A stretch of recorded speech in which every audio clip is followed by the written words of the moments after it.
अगर पुराने जमाने की नगर देवता की और ग्राम देवता की कल्पनाएं आज भी मान्य होती तो मैं कहता कि इलाहाबाद का नगर देवता जरूर कोई रोमांटिक कलाकार है। ऐसा लगता है कि इस शहर की बनावट, गठन, जिंदगी और रहन सहन में कोई बंधे बधाई नियम नहीं, कहीं कोई कसाव नहीं। हर जगह एक स्वच्छंद खुलाव, एक बिखरी हुई सी अनियमितता। बनारस की गलियों से भी पतली गलियां और लखनऊ की सड़कों से चौड़ी सड़कें, यॉर्कशायर और ब्राइटन के उपनगरों का मुकाबला करने वाले सिविल लाइंस और दलदलों की गंदगी को मात करने वाले मोहल्ले। मौसम में भी कहीं कोई सम नहीं, कोई संतुलन नहीं। सुबहें मलयजी, दोपहरें अंगारी और शामें रेशमी। धरती ऐसी कि सहारा के रेगिस्तान की तरह बालू भी मिले, मालवा की तरह हरे भरे खेत भी मिले और ऊसर और परती की भी कमी नहीं।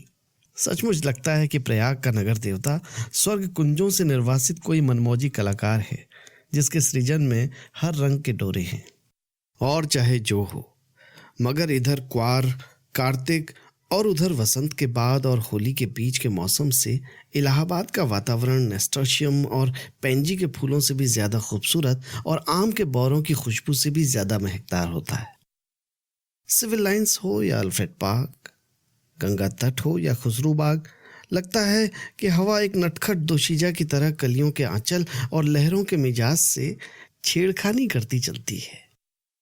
और अगर आप सर्दी से बहुत नहीं डरते तो आप जरा एक ओवरकोट डालकर सुबह सुबह घूमने निकल जाएं तो इन खुली हुई जगहों की फिजा इटला कर आपको अपने जादू में बांध लेगी।